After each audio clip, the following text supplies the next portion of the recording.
Good day, Market Chameleons. Everyone joining for the first time. Thanks for coming by and checking out the Market Chameleon pre-market webinar series. Before we get started, let's take a look at the share disclaimer. Please be aware that neither Market Chameleon, Dimitri, or myself are registered investment advisors or a broker-dealer. If you're searching for investment advice, please reach out to a licensed professional. This webinar, as all our webinars and shows, are for informational purposes only concerning Market Chameleon tools and products. With that, one last look at the disclaimer, and let's welcome Dimitri Pargamonic to the stage. We'll be talking about the covered call screener. How you doing, Dima? Good. How are you all? Great. Let me share your screen.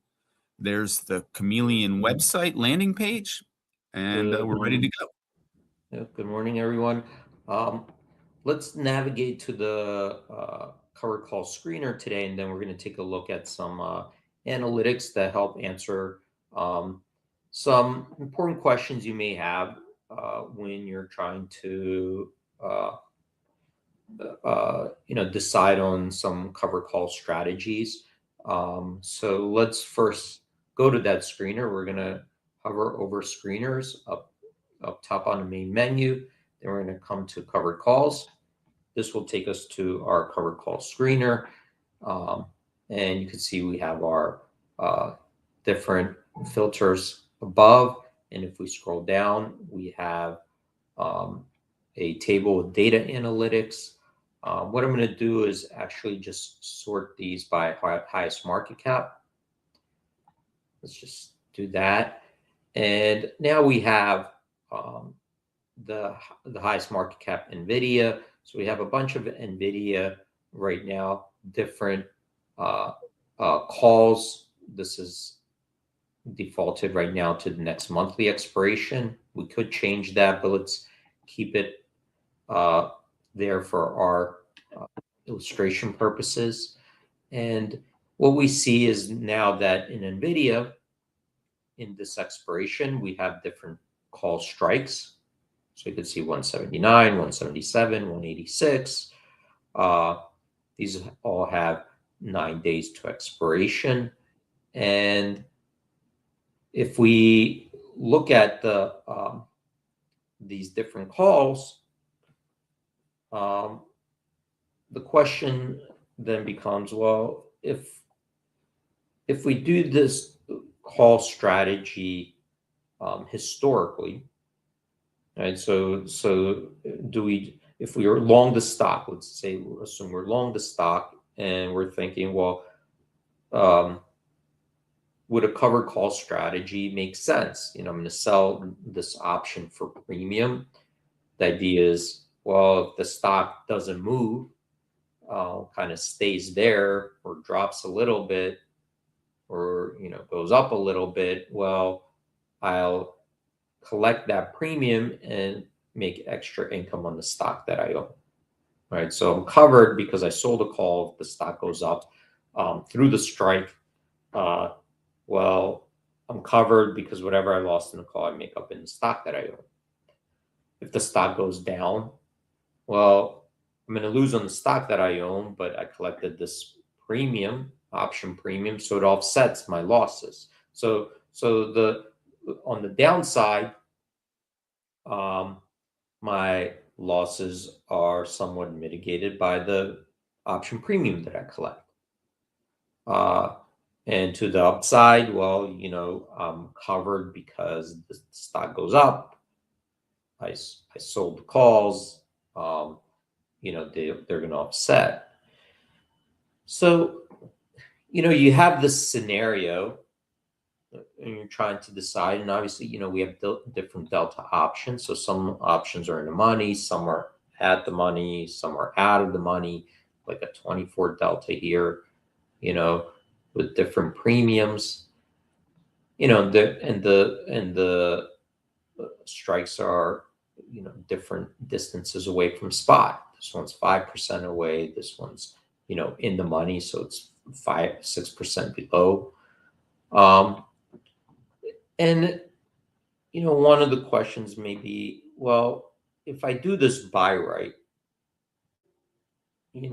I do give something up. I give a potential upside.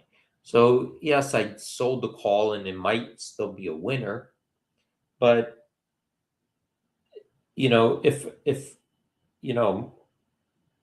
let's say I've sold the call, the stock goes up, and I might be a winner. I make 1%, right?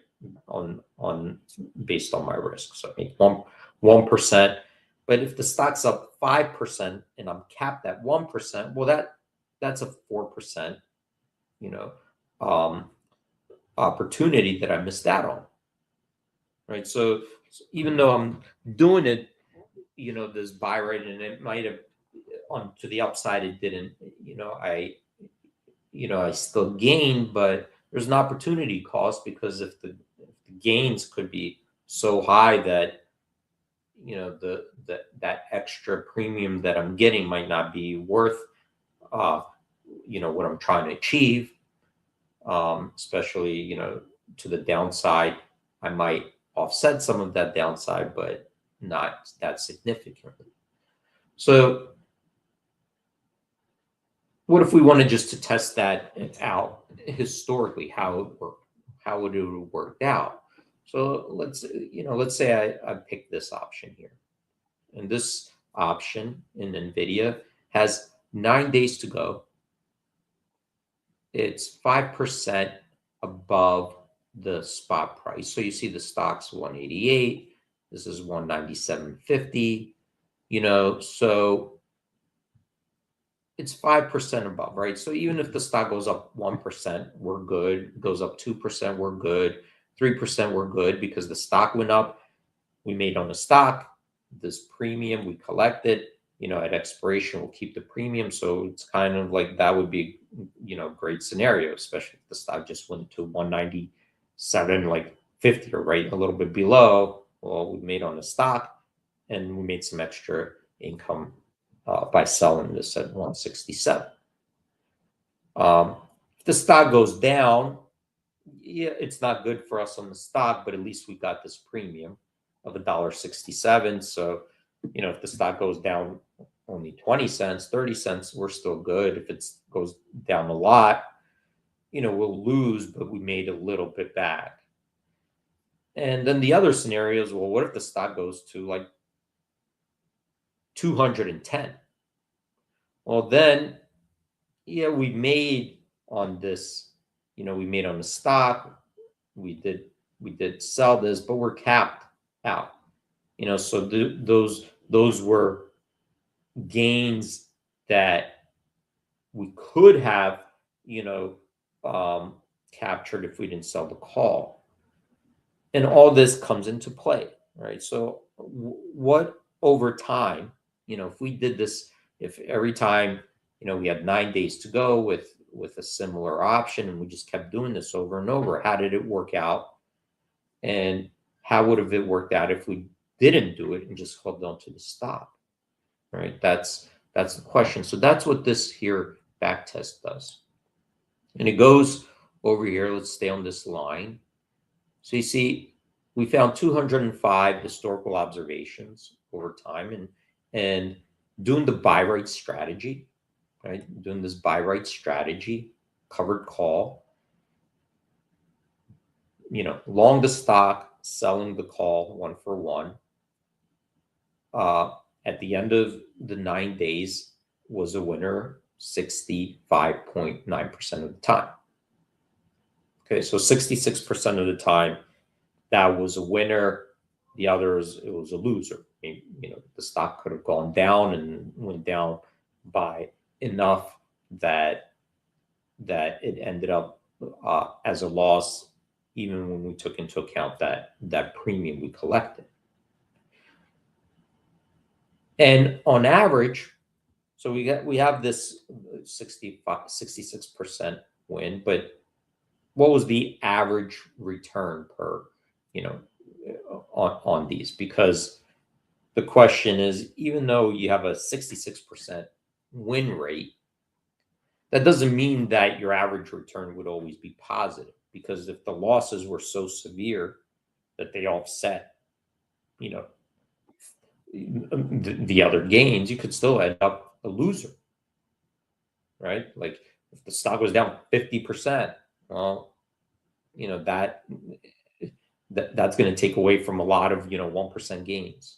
So on average, this shows it was a winner for an average return of 1.5%.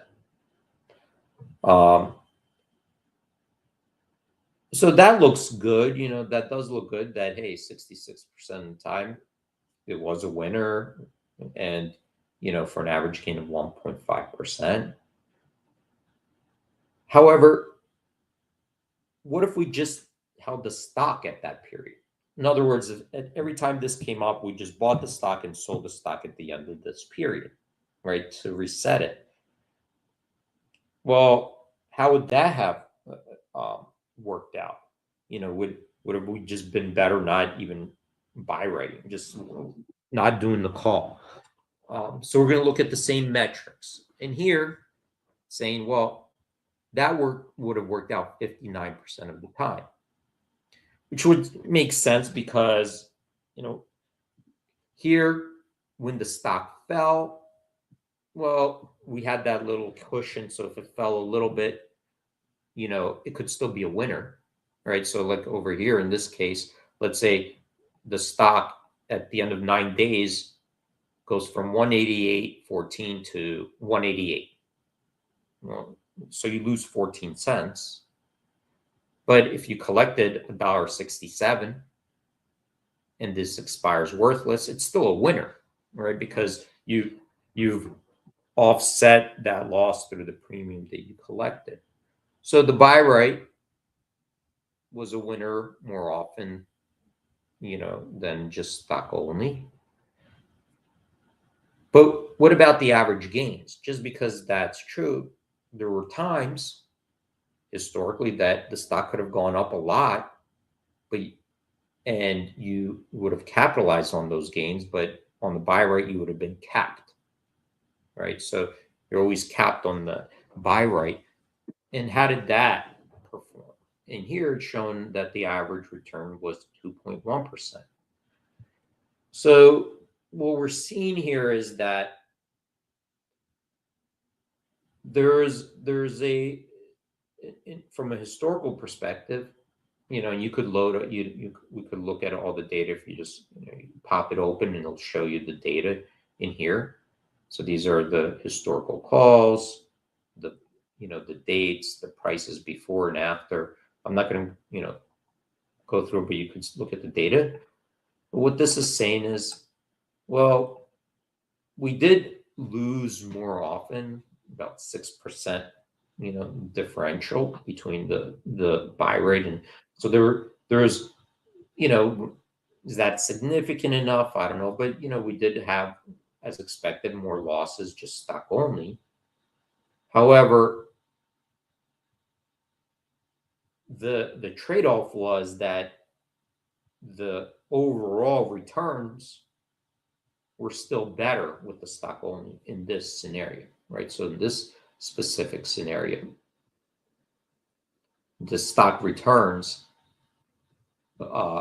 way offset, because there were times the stock could have been up 5%, 10%.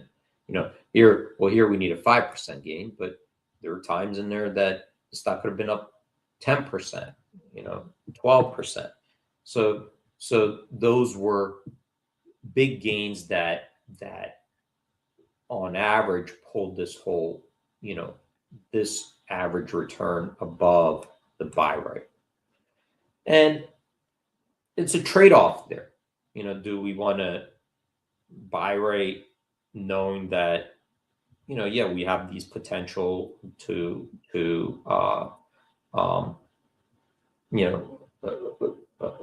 not capture those big gains, but we see how often that happened, and here's the differential. So it's more data and information, right, that you're looking at prior to making those decisions. So is the trade-off worth it between mitigating your downside and your win rate versus the potential gains for holding on to that stock? All right, so Will, I'm going to stop there and throw it back to you. AD, great job as always, my friend. Thanks for bringing these webinars to the Chameleon community. They're super helpful. Great job, and we will see you tomorrow. Thanks everyone for joining. Stay safe out there and have a great trading day. Have a great day, D. We'll see you tomorrow. Bye-bye. Hey, everyone. Thanks for joining another Market Chameleon webinar. Feel free to drop us a comment anytime with any questions. Support at MarketChameleon.com. Remember, thumbs up. Any comments, always appreciated. Follow us on all the social platforms, particularly on YouTube. It makes it easy. If you follow, you'll get alerted to the webinars. Everyone have a safe trading day, and we will see you tomorrow.